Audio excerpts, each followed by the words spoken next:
Welcome to Yahoo Finance Presents. I'm Sibyl Marcellus. My guest today is Michael D. Ratner. He is the founder, president, and CEO of OBB Media. Michael has worked with some of the biggest media platforms, including Netflix, YouTube, and ESPN. And he's also worked with some of the biggest stars like Justin Bieber and Kevin Hart. In fact, his biggest project to date is premiering on YouTube as part of YouTube Originals documentary series. It's called Demi Lovato, Dancing with the Devil. It premieres today, and Michael directed it and executive produced it. Michael, it's great to have you on. Thank you for that intro. Of course, of course. So Michael, I was just floored by the revelations that Demi Lovato made in this documentary. How did you get her to open up about that 2018 drug overdose? At one point, she even said that doctors thought she had just 5 to 10 minutes left to live. I think she was ready to tell the story. I think there's nothing I could have done if it wasn't time. I think when she really decided that she wanted to have this cathartic experience and speak her truth and talk about what really happened, because she stayed quiet on it for quite some time. And there are all these stories coming out in the press, and I think it's easy to think, oh, well, why don't you say something at the time if it's one story, 2 stories, 10 stories, but when there's hundreds, thousands, she's obviously got such a huge following, and there were so many headlines, and she was really working on herself at that point. So by the time she, had done a lot of the self-work and wanted to write the record, it was my job was really to create a safe space for her to do so. And I think that, it was the most bizarre of times, 2020, and into 2021, making this film, but we were able to navigate it, and she was working on herself and having those revelations in real time. And as such, it made for a really powerful film. And in the documentary, Demi says that she believes she was misdiagnosed as bipolar and that she should have gotten a second opinion. How important is it for Demi to continue to be a prominent advocate for mental health?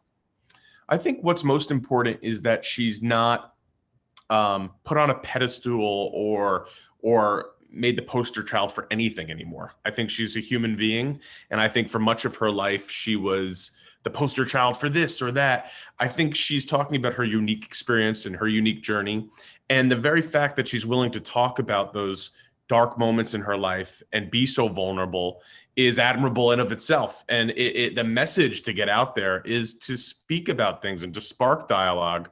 And that ultimately will provide a safe space for people to feel not so alone.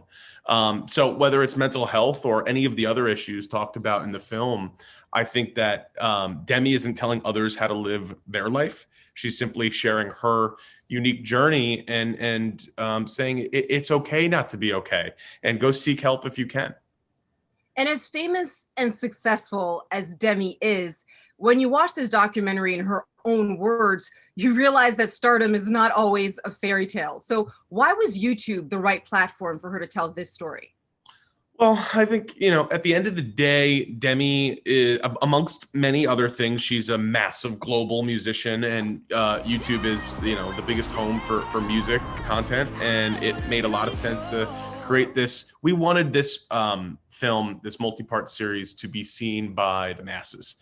And this film will be available globally for free, right? I mean, there's obviously extra content and whatnot behind the paywall for premium, but the fact that this will be available all over the world and it will be accessible to the masses because of those subjects that, we've been discussing, and because I do think it has the ability to help people, we wanted to do it on a platform that there was access and people could actually get to. And this is not the first documentary that Demi has done for YouTube. She did a previous one that debuted in 2017 called Demi Lovato, Simply Complicated. So how did, Michael, you get her to work on this one with you? Did YouTube approach you? How did you strike a deal with them? Or was it the other way around? So actually, Demi had seen Justin Bieber Seasons, which I directed and produced, and I think she appreciated the storytelling and Justin's willingness to share his story. And obviously, like I said, hers is a completely unique journey, 2 very different stories, but saw the impact that had and was interested in doing, her version, her own documentary that was extremely truthful. I think, she has openly talked about that when she did Simply Complicated and other docs, she was trying to tell the truth, but she wasn't even there. She wasn't in a position to really, she was, it was the tip of the iceberg.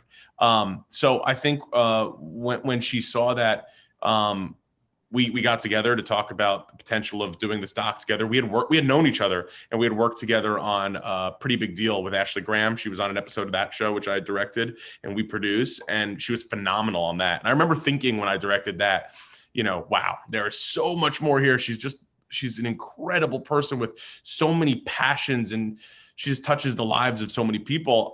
So when she wanted to meet, I just jumped at the opportunity.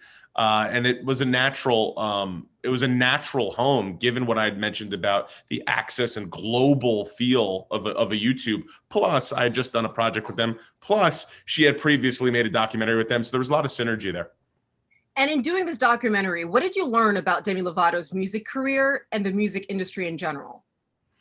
She's going to be back in a big way. I mean, her new album's phenomenal. I think as a musician, if you can tell a story, you can really touch so many people and connect with your fans. So not only does she have the documentary coming, she has this album that just tells a story. So I think it's going to be really exciting. And as far as the music, we've done a lot in music over the past 5 years. And I love making projects that have, the music component and then also obviously tell a story. And this one is a prime example of that. And I understand you shot this documentary towards the end of 2019. We all underwent that shutdown in March of last year. Impossible to forget. Yeah. How did you continue filming a documentary and filming Demi in person? I mean, I don't think I saw any Zoom or Skype shots in there. No Zoom, no Skype. We were really vigilant and on top of figuring out how can we stay in the moment and shoot this, but safely. I mean, safety came first and foremost. So there was, daily testing and new positions on set. The chief COVID officer never thought that would be a thing. And we had a whole health and safety divisions making sure everybody stayed safe. And then in the early stages, when people didn't know anything, I'll never forget when we first started filming, it was recommended that every 20 minutes you take a break and you air out the room. So you open all the windows and you come in and crews would come in with Lysol wipes, and they'd actually have put fans in the room. So every 20 minutes this was in the very beginning. So in addition to the testing and temperature checks and all of that stuff, there was this 20-minute break for these wipe downs. And I'm sure you can appreciate that when dealing with something this heavy, you're waiting for that natural flow of conversation. And then if there's somebody coming into your ear every 20 minutes saying, wait, stop, clear the room, just as Demi's getting to a point, it was very, very difficult to get somewhere. But we did it. And I'm glad to say that stopped as the filming went on. But it was all sorts of things like that, just doing everything in our power: face shields, masks, social distancing, picking locations that social distancing was more, possible, and just larger outdoor areas. We were learning on the fly and doing our best, and I'm thrilled to say nobody got sick. Yeah, well, you guys definitely pulled it off. That's for sure. What kind of impact do you think this documentary has had on the music industry in its portrayal of Demi's career? Well, I think we're going to find out in the coming months. I'm amazed with the buzz and thrilled with the buzz. I've gotten texts and calls from people like, nobody remembers a doc, that's gotten this much buzz. And that's incredible. And it's from opening night headliner at South by Southwest and the trailer being out there. And, Demi's done some interviews, but I'm really excited for the world to see this. And my hope is that, it's not just what it does for the music industry, it's what it does for the world. I really believe that if we could take the stigma away from talking about our lowest moments, and using that for growth and not being ashamed of them, then this doc could do a lot of powerful things, like really good things for the world. And that's what we're hoping. I think that above all else, Demi saying, you're not defined by your lowest moments, and it's okay to seek help, and you should seek help. And you don't need to go and be a, massive artist and global sensation to put a team to be able to get help, right? And she's very self-aware, where she says, I'm lucky that I'm able to put this team around me. But that's not ultimately that's not very relatable. What she is saying is that you should be able to, you should figure out who you can trust. Everybody has somebody, or everybody can seek out somebody. If they can, go find help, to go find somebody they can talk to, that they can trust, that makes them feel comfortable and be able to speak about their problems. And, also, in addition to that, we felt it was very important to show all different sides and opinions, and not push any one particular path here, because I think that there isn't a one size fits all solution. And how is Demi now? As you mentioned before there, Michael, she has an album coming out. It's called Dancing with the Devil, The Art of Starting Over. What can we expect? I mean, is this a coincidence, or just how showbiz works? You get the documentary and then you get the music album out there. I think there's definitely strategy of when to release things, but the doc, independent of the album, needed to be told when it was told. She was ready. She had, it's not like she just had her it's not like the overdose happened and then 2 weeks later she's like, let's make a documentary about it. She really took the time to work on herself, and then wanted to share her experience. And I think that there would be no other real way for that stock to look the way it does. Even if we, let's say, waited till, for the pandemic to subside, I don't think the doc would have felt the same way, because those revelations wouldn't have been happening in real time. So the doc certainly was pretty well timed to this moment. And the music she was working on all the while. And I think that when you make a return after being gone for a while, you want to make a big splash, and she sure has. Michael, well, she made a big splash, but so do you. You continue to make a big splash.